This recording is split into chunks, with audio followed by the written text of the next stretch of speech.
Mesdames et messieurs, bon après-midi. Bienvenue sur votre émission Tout se raconte. Pourquoi faut-il consulter le FA avant le mariage? Oui, c'est sur cette thématique que nous allons discuter cet après-midi sur votre télévision, ESAE Télévision. Pour en parler, j'ai avec moi sur ce plateau Monsieur Bobo Sylvain Adoro. Il est socio-anthropologue et maître FA. Bonsoir. Bonsoir madame, bonsoir à nos téléspectateurs. Voilà, le décor ainsi planté. Alors, qu'est-ce que le FA? Merci, je crois que ça fait la 250e milliard de millions de fois d'exercice pour moi de définir le FA, et à chaque fois j'essaie de définir de façon différente. Pour moi, FA égale le savoir de la nature. Le savoir de la nature, et je mets ici dans la nature tout ce qui est galaxie. Je ne dis pas seulement la Terre, ni Jupiter, planète, Mars et autres, mais je dis tout ce qui existe. Tout ce qui existe a un savoir. Et tous ces savoirs combinés donnent le savoir du FA. Certains l'appelleront tout simplement oracle. Voilà, justement, vous parlez d'oracle. On sait que l'oracle ou le FA est quand même originaire de l'Afrique de l'Ouest. Alors, pourquoi certains aiment bien le consulter? Lorsqu'on parle d'oracle, on parle de quelqu'un ou d'une entité qui détient la quasi-totalité de la science, de tous les savoirs. Et quelqu'un qui connaît est censé vous révéler ce que vous cherchez. Puisque Fa parle de ce qui est passé hier, Fa parle de ce qui se passe maintenant et Fa parle de ce qui se passera demain. Et ainsi, il faut consulter quelqu'un ou une entité du genre, je dirais même Dieu, puisque Fa pour moi c'est la bouche de Dieu, et donc il faut consulter le livre divin par excellence pour savoir comment se comporter dans la vie. Alors, comme l'indique un peu notre thématique, certains consultent le FA avant le mariage. Pourquoi? Il faut dire d'abord ne pas consulter le FA ou ne pas consulter FA, parce que je n'aime pas mettre un article derrière FA. Si je mets un article, c'est comme si je le redis à sa petitesse, et je n'aime pas le faire. Donc, si on ne consulte pas FA avant le mariage, c'est une grave erreur. Pourquoi ça?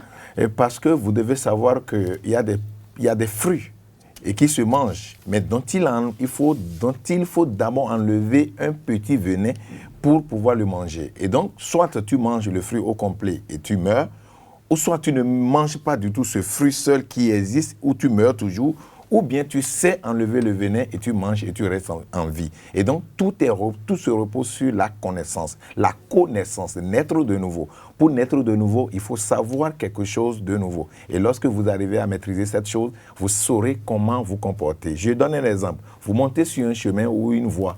Vous ne maîtrisez rien sur la voie et vous passez là où vous voulez. Vous serez embêté par un véhicule ou une moto. Mais si vous maîtrisez les règles de la route, et que vous savez conduire, vous avez un permis de conduire, et vous savez conduire, je crois que vous allez limiter les accidents de la circulation, non seulement pour vous-même et pour les autres. C'est pour cela qu'il faut aller vers le sage des sages, l'ermite des ermites, pour comprendre un peu de ce qui peut constituer la règle de la vie, de marcher selon ces règles et de trouver Fa en langue fond. Fa veut dire tout simplement paix. Oui, mais pourquoi c'est généralement ici, sous nos tropiques, que nous avons recours à ça ailleurs? Quand je parle ailleurs, je veux par exemple parler du vieux continent, peut-être en Europe. Je ne sais pas, je n'ai pas souvenance que les Européens ont recours à ça lorsqu'ils doivent se marier. Je vais vous peut-être décevoir. Vous savez, il y a l'oracle de Delphes qui se trouvait en Grèce. Et tous les gouvernements du monde allaient le consulter pour pouvoir peut-être avoir une idée de l'issue de la guerre, lorsqu'il y avait affaire de la guerre. En Italie, il y avait l'oracle de Sibylle. L'oracle de Sibylle qui était une femme et qui avait la possibilité de rentrer en transe et de raconter par rapport à la question qui est posée, la réponse juste qui est souvent écrite sur une feuille qu'elle laisse échapper, et les initiés qui savaient lire ces écritures essayaient d'expliquer. Il y a en Grande-Bretagne ce qu'on appelle la mère Shafton, qui était quand même aussi un oracle très très vieux de 3000 ans avant la naissance de Jésus-Christ. Si je vais en Chine, il y a le Yin King qui est consulté en Chine, et au Japon, il y a le Fuji qui est consulté au Japon. Et donc, on ne peut pas dire que sous les autres cieux, il n'y a pas oracle. Aujourd'hui, je vais souvent en France et je vais consulter chez des femmes la tarologie, les tarots de Marseille qu'on consulte pour savoir déjà l'issue. Il y a la numérologie, il y a la physio-chiroyomonie, il y a la chiromancie, il y a la chirologie. Donc, il y a tellement de départements du Fa qui se font un peu partout dans le monde entier. On ne dira pas les autres ne consultent pas. Et encore que si les autres ne consultent pas, allez-y savoir un peu par rapport au mariage, combien de temps ça dure là-bas. Alors, lorsque je décide de m'engager dans une relation amoureuse, lorsque je décide de m'engager dans un mariage et que je n'ai pas forcément recours à Fa, et si, chemin faisant, je rencontre des difficultés. Est-ce que les gens ont souvent la possibilité de refaire du rétropédalage, c'est-à-dire revenir vers vous, les prêtres Fa, histoire de savoir pourquoi est-ce qu'on a pu avoir cet échec-là? Le mieux à faire serait d'abord de revenir quand on n'a pas encore d'enfant. Et s'il n'y a pas une possibilité ou une probabilité de rester, on vous dira tout simplement laissez. Vous savez, dans l'ancien temps, nos parents n'avaient pas la possibilité de détecter ou de faire des analyses pour savoir si, entre deux personnes, on peut faire des drépanocytaires. Aujourd'hui, il y a les machines pour le faire, mais les parents ne pouvaient pas parfois savoir que si les deux personnes-là restent ensemble, ils sont obligés de faire des morts-nés. Ils ne vont pas dire que c'est des drépanocytaires, mais ils diront des morts ou des enfants qui mourront tout le temps. En tout cas, c'était pour savoir la même chose qu'on peut avoir aujourd'hui, mais d'une manière un peu tournée ou d'une manière dissuète, parce que c'est par rapport à ce temps. Et donc, lorsque vous n'avez pas encore fait d'enfant, c'est mieux de faire un retour en arrière pour aller comprendre ce qui vous attend. Et pour ça, la difficulté n'est pas une chose qu'il faut balayer du revers de la main. Pour Fa, le Fa dit qu'il laboure au soleil, mangera à l'ombre. Et donc, la difficulté fait partie des notions du Fa. Alors, je suis sur le plateau avec deux personnes, à savoir Michel Agbité et Barel Sezno. Elles sont aussi là pour vous poser des questions, Maître Bobos. Donc, je vais d'abord passer la parole à Michel Agbité. Alors, bonjour Maître. J'aimerais vous poser une question. Vous venez de dire qu'il est nécessaire de consulter le Fa avant de se marier. Alors dites-nous, une jeune fille qui veut se marier et elle aime vraiment son homme et elle consulte le Fa, elle constate que bon, cet homme n'est vraiment fait pour lui. Alors dans ce cas, que conseillez-vous à cette fille par exemple? Merci. Vous savez, quand on aborde pour moi le thème amour, je ne comprends pas trop, parce que les gens mélangent amour, passion, possessivité et autres. Lorsque vous êtes dans le vrai amour, dans votre cœur, tout votre être vibre amour, et que si entre-temps vos ADN sont compatibles pour faire des enfants qui sont censés rester vivants, je crois que vous n'aurez pas de situation compliquée parce que le vrai amour est le sacrifice. Le vrai amour vous demande de vous oublier et de penser seulement à l'autre. Si vous pouvez déjà comprendre l'amour à ce degré de vie, je crois que même les difficultés n'auront plus raison d'être devant vous. Et en ce moment-là, on aura seulement à chercher, est-ce que vous pouvez faire des enfants qui vont rester vivants, des enfants intelligents? Est-ce que le fait que vous soyez ensemble vous permettront peut-être de trouver le minimum de vie à avoir pour pouvoir quand même élever les enfants, parce qu'aucun amour aujourd'hui, quoi qu'en soit le degré de sacrifice, n'est pas le minimum de gain, d'argent à gagner. Et donc, si ces conditions sont réunies, vous pouvez facilement rentrer dedans. Mais je vous le dis, ça fait depuis 2000, je n'ai jamais réussi à consulter un couple et trouver plus de 9 sur 100 de possibilités.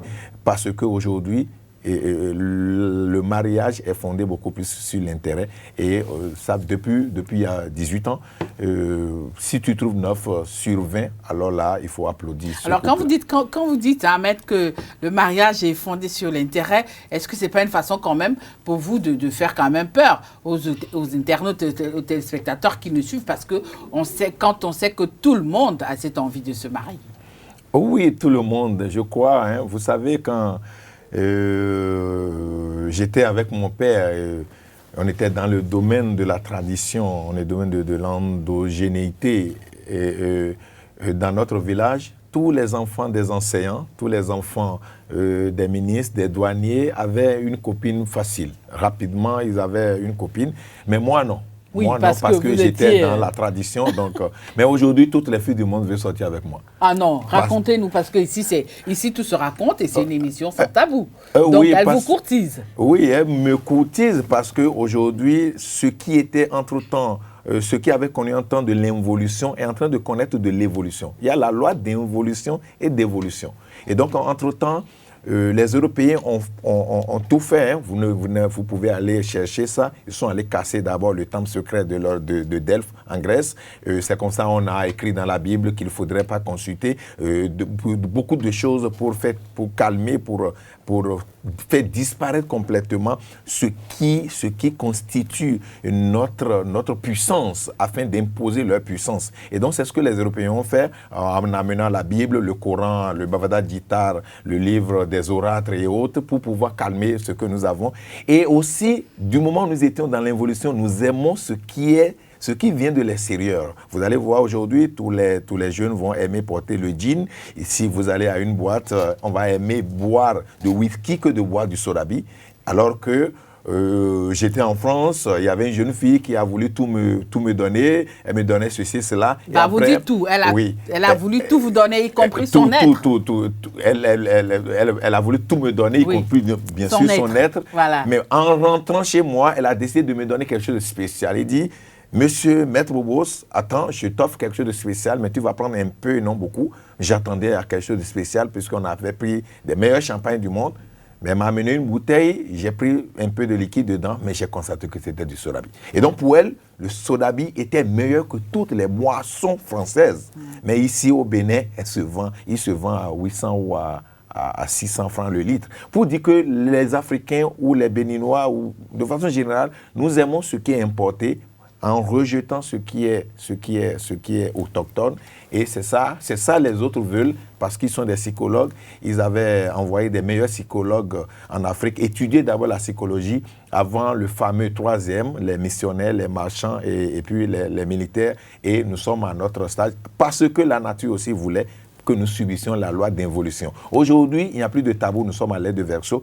Et ces choses qui étaient semées, parce que quand je parle de l'involution, c'est comme des graines qui sont semées, c'est entré dans la terre.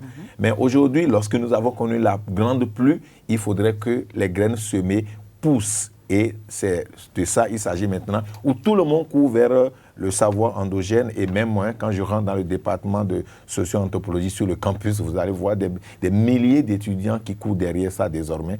Et c'est pour la renaissance de l'Afrique. Pareil. Alors, dites-nous, maître, est-ce que si après consultation du FA, un couple découvre qu'ils auront des embûches ou qu'ils traverseront des moments difficiles, est-ce à dire qu'ils doivent se séparer malgré qu'ils sont en couple, ou il y a des sacrifices à faire pour contrecarrer ces moments-là? Vous savez, il y a tellement des milliards et des milliards de possibilités d'enfants pour ne pas vous dire tout de suite abandonner. Je vais vous donner un exemple. Un couple était venu me consulter, ou une jeune fille était venue me consulter pour choisir son homme. Ça existe, ça? Oui. Et dans la consultation, le FA dit que les parents ou ses beaux-parents n'accepteront pas. L'obstacle sera ses beaux-parents. Et le sacrifice à faire, c'est de chercher 5 pains, demi-pièces 5, et d'aller offrir à un couturier. Vous voyez, un peu bizarre. Aller offrir ça à un couturier de son choix. Et nous avons fait le sacrifice sur les pains, et il faut qu'elle aille offrir ça à un couturier. Et c'est ce qu'elle est allée faire. Mais quand elle a offert ça, vous voyez, c'est un peu bizarre lorsque tu es couturier et une fille se présente pour dire « je suis venu vous offrir ça ». Et ça, c'est un peu superstitieux, ça embête un peu. Oui. Le couturier reste tranquille, il regarde les... Lui aussi va consulter en retour. Et il regarde d'abord les feuilles, les pailles, les couleurs, alors qu'il était déjà allé faire des sacrifices parce qu'il a perdu 5 pailles de quelqu'un. Okay. Et il a reçu 2 convocations. Il est allé chercher ses pagnes au marché et il n'y en a plus. Et donc, il se disait, bientôt, il sera en prison. Et du fait qu'il a fait les sacrifices, un autre ou une autre personne a un problème et voici qu'on lui a dit d'aller offrir. Et pour aller acheter des pagnes, elle a réussi à acheter les 5 pagnes dont le couturier avait besoin. Et c'est ça, elle a offert au couturier. Et celui-ci était resté douillet parce qu'il ne comprenait pas. Et les deux étaient venus pratiquement au même moment pour remercier Fa. Et voilà l'histoire. Voilà. Celle-ci, l'autre voulait des pagnes pour ne pas aller en prison. Celle-ci devait offrir des pagnes pour que ses beaux-parents l'aiment. Et c'est ce qui est arrivé. Et désormais, je vous le dis, cette fille a 2 garçons déjà pour son homme. Alors, doit-on se fier à tous les prêtres du Fa quand ils nous disent que oui, ça c'est ton homme, oui, c'est pas ton homme? Est-ce qu'on doit avoir confiance à tous les prêtres du Fa que l'on consulte? Non, mais on doit, il faut faire la nuance entre le prêtre du Fa et Fa. Et on doit impérativement, de façon aveugle, faire confiance au Fa. Expliquez-nous ça. Parce que Fa, il ne fait jamais d'erreur. Il ne se trompe pas? Jamais, il ne peut pas se tromper. Dans sa capacité à tromper selon vous, c'est parce qu'il a vu très loin et il vous aide déjà à éviter quelque chose de très loin. Mais vous, à cause de votre capacité à voir juste devant vous, vous diriez Fa s'est trompé, voici, je me suis retrouvé avec tous les problèmes du monde face à un monsieur qu'il m'aurait choisi. Oui, mais Maître Bobos, quand vous nous expliquez comme ça, il peut quand même arriver que le Fa a prédit que ce mariage ne mettra pas long, mais à la longue, le couple est heureux dans c'est pour ça que je vous dis, relation. Fa ne se trompe pas, le prêtre du Fa peut se tromper. Fa, en tant que science intergalactique, ne se trompe pas. Mais le Bokonon peut se tromper parce que lui ne peut pas forcément détenir la quasi-totalité ou la félicité de la science-là. Ce qui veut dire que Fa, c'est d'abord vous. C'est d'abord vous. Encore que vous passez dans les 256 maisons du Fa avant de naître. Oui, tout homme passe pratiquement, dans la majorité des cas, nous passons dans les 256 maisons du Fa avant de naître. C'est pour cela, chez nous, on dit, nous faisons 9 mois dans le ventre de notre mère. Vous multipliez 9 par 28, puisque en réalité, nous comptons 28. La femme a un cycle normal de 28. Vous multipliez 256 par 28, vous trouverez 252. Et il y a 4 jours de divinité qu'aucune machine du monde, aujourd'hui, aucun gynécologue ne peut déterminer, ne peut savoir. Lorsqu'une femme tombe enceinte aujourd'hui, elle a 4 jours d'abord avant qu'une machine ne dise véritablement qu'elle est enceinte.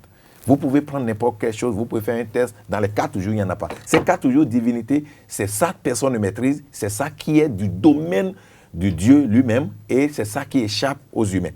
Et donc, quand j'ajoute ces 4 jours de divinité à ces 252, ça fait 256. Et d'où les 256 signes du Fa.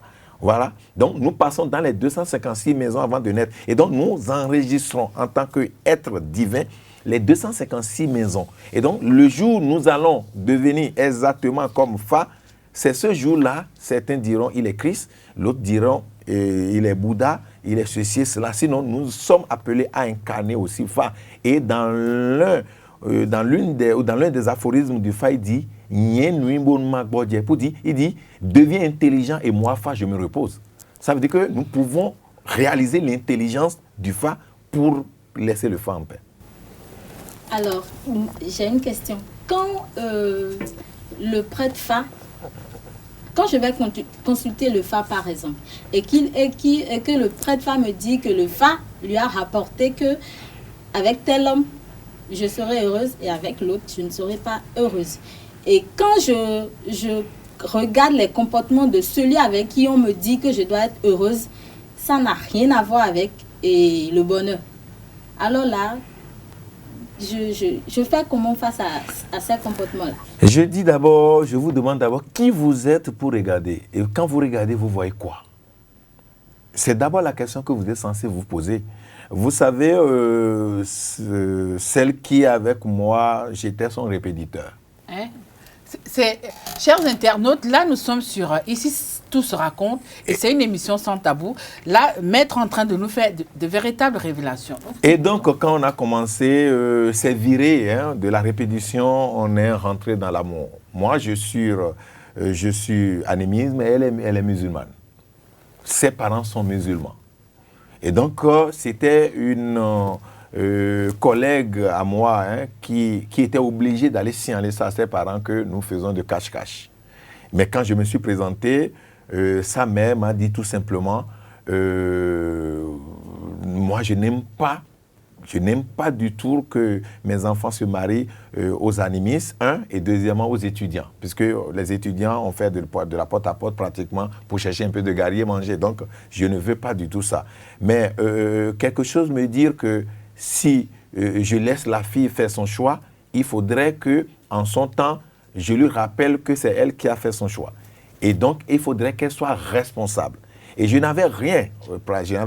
J'allais même, chaque fête de Tabaski, c'est la belle-mère qui tue son bélier. Et je m'occupais de brûler, de nettoyer en tant que beau-fils. Futur genre. Futur genre. Mais aujourd'hui, maintenant, je peux payer peut-être une dizaine de béliers là pour la même famille qui ne pouvait pas imaginer ça. Ou moi-même, en ce moment, je ne pouvais pas imaginer que je pouvais avoir la vie sociale que j'ai aujourd'hui. Alors, à moi de vous demander, est-ce que le phare, vous avez déjà prédit Est-ce que phare, vous avez déjà prédit votre avenir? Vous savez, très tôt, je croyais en rien. Je croyais en rien. Je ne croyais pas en Bible, en vaudou, en rien. C'était comme ça, vide, comme on dit. Je vivais comme ça. Et ceux qui me voyaient aujourd'hui, vous savez, un jour, j'ai fini une émission et une ancienne camarade de classe de CM2 m'a appelé pour dire « Bobos, c'est toi qui as reçu cette grâce de Dieu. » Parce que quand les gens me voient aujourd'hui, ils ne se disent pas que c'était moi parce que j'étais le plus grand pagailleur de toutes les classes et je pouvais peut-être chasser peut-être une dizaine de policiers au commissariat, je m'en foutais, j'étais prêt qu'on me tirait dessus. Mais donc je croyais en rien. Mais le phare s'est révélé à moi lors d'une grande situation compliquée où j'avais perdu près de 600 millions en un mois. Et donc, de recherche en recherche, tout le monde me disait, il y avait un trou qui a ouvert dans ta vie. Tous les fois. D'abord, quelqu'un était venu me voir pour m'amener chez mon grand frère, que j'ai perdu de vue il y avait près de 10 ans, et qui est devenu prêtre du phare et du vaudou. Et je dis, mais quand même, faux. Et il dit, mais j'étais là, et il me consultait, il dit, un trou est ouvert dans ta vie, il faut savoir, il faut fermer. Il a dit, il faut combien? Il faut dire, comme tu es mon frère, donne 10 000. Donc, j'ai donné 10 000 pour fermer le trou. Donc pour moi, le trou est fermé, je dois renouer avec ma vie d'antan parce que je suis un commerçant. Mais j'étais au sport un samedi quand un autre ami m'a vu dire « Mais Bobos, ce n'était pas Bobos que je connais avec les moyens, qu'est-ce qui ne va pas, je t'amène chez quelqu'un. » Je vais chez la personne lance son chapelet, il me dit « Un trou est ouvert. » Exactement comme mon grand-père l'avait dit. Et donc, il faudrait fermer encore combien? 12 000, j'ai remis encore l'argent. 15 fois comme ça, pas différent près du phare, qui disait pratiquement la même chose. Un trou est ouvert. Mais ce qui m'a amené à commencer par faire l'étude du phare est ceci. J'étais allé voir un ami. On était amis. Et cet ami aujourd'hui qui était mon bokono est mon disciple aujourd'hui. Lui, il a lancé son chapelet par terre et un monsieur venait de la droite, un vieux. Et il éprouvait le monsieur en disant, si tel phare sortait, qu'est-ce que ça veut dire? Lui-même n'a pas parlé. Et le monsieur dit, ça veut dire qu'un trou est ouvert. Ah, décidément. Et j'avais une petite notion scientifique. J'aime un peu comparer les points de vue. Et c'est là que j'ai dit, mais quoi? Mais son grand-père aveugle derrière. Son grand-père aveugle prend la parole pour dire, en réalité, ce n'est pas un trou, mais c'est 2 trous. Et puisque son grand-père me dit 2 trous, j'ai dit, waouh, ça veut dire que les autres avaient vu un trou, le seul trou, mais au lieu de m'enfermer, de m'aider à fermer, ils creusaient un second. Donc j'ai raisonné comme ça. Et c'est là que j'ai demandé ce qu'il faut pour fermer les 2 trous. Et le vieux me disait, il te faut 28 000, il faut la tête d'un mouton pour fermer les 2 trous. Je l'ai remis 30 000. J'ai fait 2 pas à peine pour sortir. Quand quelque chose me dit, retourne, lui dit, tu ne feras plus le sacrifice. Et je me suis retourné pour dire au vieux, laissez le sacrifice. Si les trous sont censés m'emporter, qu'ils m'emportent, je m'en fous désormais. Et c'est cette nuit, j'ai eu la révélation de 16 femmes dans mon rêve qui se sont entourés de moi et qui me parlaient du phare. Et le lendemain matin, il y a un ami, il est vivant encore, il est là, il m'a invité pour une soirée d'entente. Je lui ai vendu des boissons, parce que j'étais grossiste de Sobibra. Et c'était pour un petit anniversaire, mais un grand douanier de droit est descendu de l'étage, puis tout le monde criait « Bobos, Bobos, Bobos ». Et le vieux est descendu, il a demandé « C'est moi, Bobo ?» J'ai dit « Oui ». Et il a posé la question à mon ami « Oui ». Et il dit « Ça fait 1 mois, il n'arrivait pas à dormir la nuit parce que quelqu'un venait, un petit garçon venait toutes les nuits le voir dans son rêve pour lui dire de remettre un document qui appartient à la famille et qui parle du Fa, du vaudou et du beau. Et normalement, ça revient à un de ses enfants parce que c'est comme ça se faisait dans leur famille. Mais on dit de remettre à un bobos qui ne connaît pas. Et si je suis venu, il m'a fait rentrer dans son chambre à coucher. Et ce vieux de près de 90 ans s'est mis à genoux pour me remettre le document. Moi, j'ai pris le document, je l'ai remercié, je l'ai mis à l'aisselle, je suis allé manger un peu, je suis rentré, j'ai jeté sur le lit. Et le lendemain, quelque chose me dit d'ouvrir, j'ai ouvert seulement en 2 et je suis tombé sur une chanson en fond que j'ai fredonnée, mais c'est resté dans ma bouche. Mon feu père m'a rendu visite et je fredonnais la chanson et il a commencé à crier sur moi. Oh, je suis bizarre. On ne me dit pas ne fais pas. Quand tu me dis ne fais pas, je le fais. Donc mon père commence à crier. Je ne veux pas que mon père fasse des choses comme ça. Et c'est là, j'ai dit, je dois fouiller ce document. Et c'est ce qui m'a amené jusque là où je suis. Alors, le temps est parti pour notre émission Ici se raconte cet après-midi. Nous sommes quasiment arrivés au terme de notre émission. Mais avant de partir, dites-nous, Maître Bobos, est-ce que rigoureusement, on doit, oui ou non, consulter le Fa lorsqu'on décide de se marier? On doit consulter Fa même s'il faut aller au WC. Il faut tout faire pour consulter. Et si vous n'êtes pas capable d'interpréter les messages du Fa, ce qui est encore bien, c'est que le prêtre qui vous a consulté va vous remettre un message, ce qui est sorti. Vous pouvez traîner ça sur 10 000 prêtres du Fa pour savoir davantage. C'est ce qui est scientifique dedans. Il ne faut pas se fier seulement à ce bokono qui vous a fait la consultation, mais vous avez la possibilité d'aller voir plusieurs bokonos et de comparer les points de vue, et c'est ce qui peut vous orienter facilement. Voilà, chers internautes, chers amis téléspectateurs, nous sommes arrivés au terme de notre émission de cet après-midi. Nous avons discuté autour de la thématique « Pourquoi faut-il consulter le Fa avant le mariage ?» Notre invité de cet après-midi était Maître Bobo Sylvain Adoro. Il est spiritualiste et socio-anthropologue. Merci de nous avoir suivis. Restez toujours Esaü Télévision, la télévision de l'excellence. Au revoir, bonsoir chez vous.